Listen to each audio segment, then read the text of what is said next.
Hi, இன்றைக்கி நம்ம வீடியோவில் என்ன பார்க்க போகிறோம்னா சூப்பரான ஒரு கேக்கு தாங்க பேக்கிங்லேருந்து ஓப்பன் பண்ண போகிறோம். அது என்ன சூப்பரான கேக்கு, இன்றைக்கி என்ன ஸ்பெஷல்னு கேட்டிங்கன்னா, இது கேக்கு வெட்டி ஒரு 3-4 நாள் ஆகிட்டு வேலண்டைன்ஸ் டேக்காக வெட்டினது. கேக் எப்படி இருக்குது பாருங்கள், அப்படியே ஒரு பிங்க் கலரில் கேக், ஹார்ட்டு, பக்கத்தில் 2 ரோஸு க்ரீமில் செஞ்சு சூப்பராக இருந்துச்சு பார்க்குறதுக்கே.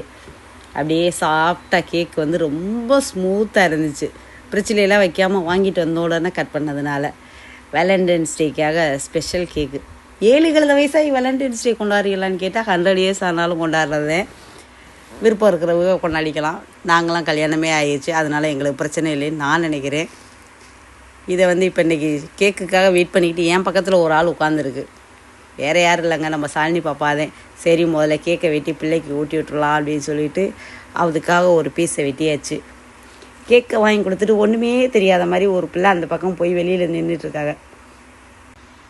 அது யாரும் இல்லை, என் மாமாதேன்.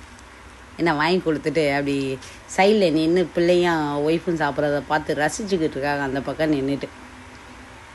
கேக்கு பார்த்திங்களா, ரொம்ப ஸ்மூத்தாக இருந்துச்சு. எனக்கு டேஸ்ட்டும் நல்லா இருந்துச்சு. உள்ளெல்லாம் வந்து ஸ்பாஞ்சாக அப்படியே இருக்குன்னு சொல்லுவோம்ல, வாயில் வச்சோன்னே கரையணும், அந்த மாதிரி இருந்துச்சு.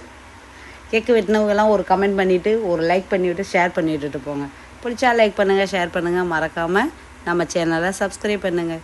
தேங்க்யூ. ஒரு உள்ள குட்டி பாண்டா ஒன்று படுத்து கிடக்குது தேங்கின்னு, அது நிற்க வச்சுருந்ததுன்னு நினைக்கிறேன். அது அப்படியே சாஞ்சு போயிடுச்சு. நாங்கள் வீட்டில் கொண்டு வந்துட்டு எடுத்து வெட்டுறதுக்குள்ளார கால்வாசி கேக்கு காலி.